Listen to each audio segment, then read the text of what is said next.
Halo pemirsa GPR TV, dari Sabang sampai Merauke, dari Miangas hingga Pulau Rote. Bertemu lagi bersama saya Mona Azarenisa dalam program Kominfo Newsroom.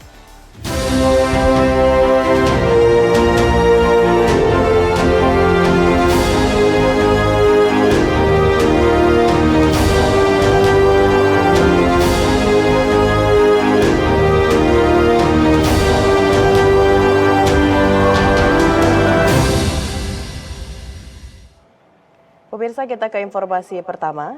Kementerian Komunikasi dan Informatika tengah merancang aturan berupa pengembangan website info.co.id. Portal ini bertujuan meningkatkan layanan akses informasi publik bagi penyandang disabilitas.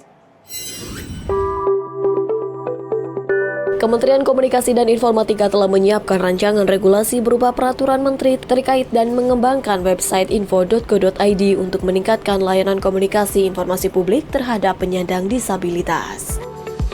Direktur Tata Kelola dan Kemitraan Komunikasi Publik Ditjen IKP Kominfo Hashim Gautama dalam keterangannya mengatakan, penyusunan kebijakan tersebut merupakan amanat peraturan pemerintah nomor 70 tahun 2019 tentang perencanaan, penyelenggaraan, dan evaluasi terhadap penghormatan, perlindungan, dan pemenuhan hak penyandang disabilitas.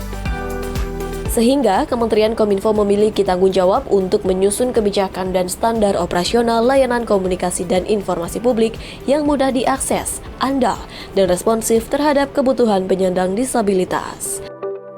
Saat ini Kementerian Kominfo tengah mengembangkan aplikasi umum layanan informasi publik nasional untuk memudahkan penyandang disabilitas dalam mencari informasi publik.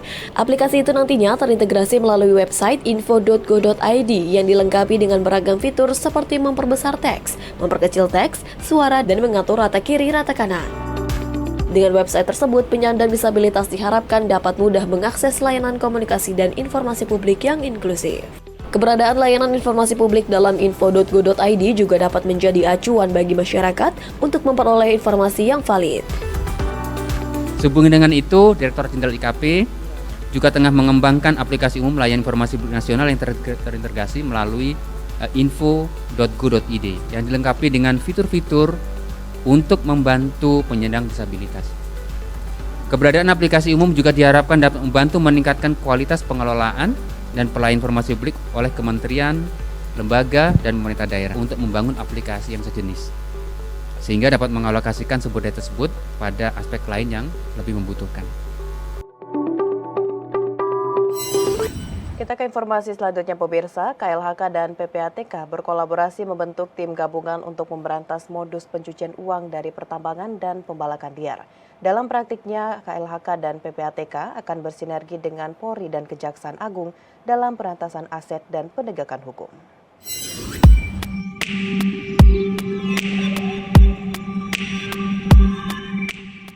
Kementerian Lingkungan Hidup dan Kehutanan bersama dengan Pusat Pelaporan dan Analisis Transaksi Keuangan membentuk tim gabungan untuk penyidikan tindak pidana pencucian uang, terutama terkait pertambangan dan pembalakan liar atau illegal logging.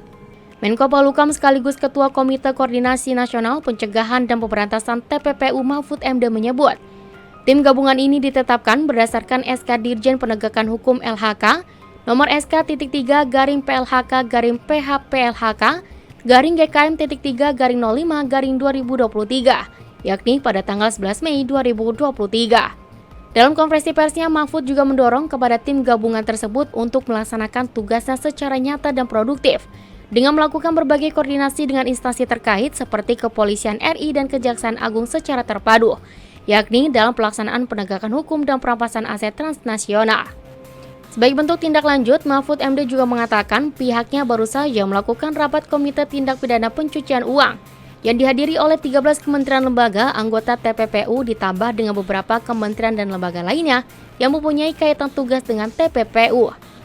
C. Bahwa Komite TPPU mengharapkan adanya instrumen penegakan hukum baik berupa sanksi pidana, sanksi administrasi maupun gugatan perdata bagi para pelaku kejahatan TPPU yang terkait dengan kejahatan lingkungan hidup dan kehutanan agar lebih bersifat disuasif atau memberikan efek jera, ya, dan bersifat proporsional terhadap dampak kerugian perekonomian negara Ingat, sekarang kita sudah mulai masuk secara lebih berani kerugian perekonomian negara, bukan hanya kerugian keuangan negara.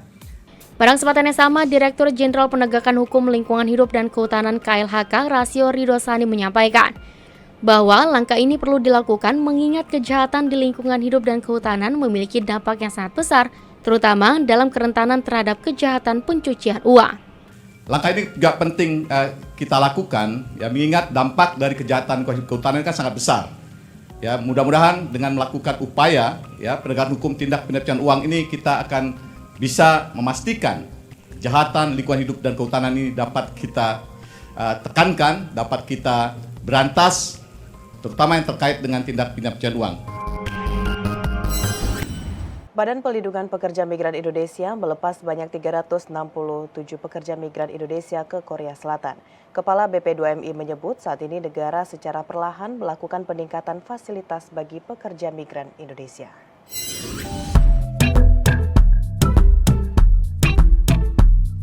Badan Pelindungan Pekerja Migran Indonesia Senin 15 Mei 2023 melepas sebanyak 367 pekerja migran Indonesia ke Korea Selatan. Kepala Badan Pelindungan Pekerja Migran Indonesia Benny Ramdhani menyebutkan, saat ini negara secara perlahan melakukan peningkatan fasilitas bagi pekerja migran Indonesia.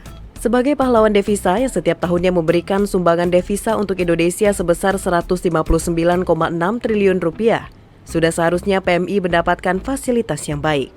Kepala BP2MI menyebutkan di tengah kondisi anggaran PMI yang selama ini hanya 300 miliar rupiah, sebanyak 60% habis untuk belanja pegawai dan hanya 39% biaya program. BP2MI belum mampu untuk secara penuh memberikan fasilitas yang lebih baik kepada PMI dikarenakan kekurangan anggaran tersebut.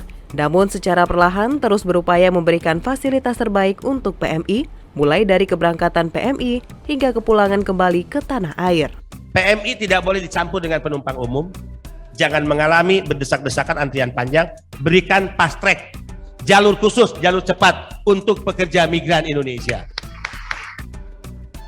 Di setiap bandara, 8 bandara internasional ini fast track-nya, lihat spesial ditulis PPIV pekerja migran Indonesia. Sudah seperti ini sekarang Mas Imam, ya, perlakuan negara 3 tahun selama saya memimpin ini, dan ini wajib dilakukan oleh negara. Pemirsa, neraca perdagangan Indonesia kembali surplus pada April 2023. Capaian surplus tersebut mencapai 3,94 miliar dolar Amerika Serikat selama 36 bulan atau setara dengan 3 tahun.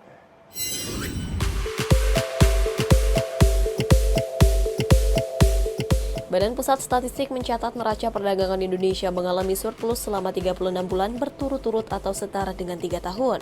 Deputi Bidang Metodologi dan Informasi Statistik BPS Imam Mahdi mengatakan, nilai surplus per April 2023 mencapai 3,94 miliar US dollar. Adapun surplus tersebut berasal dari sektor non-migas mencapai 5,64 miliar US dollar dengan komoditas penyumbang surplus yaitu bahan bakar mineral, lemak dan minyak hewan atau nabati, serta besi dan baja.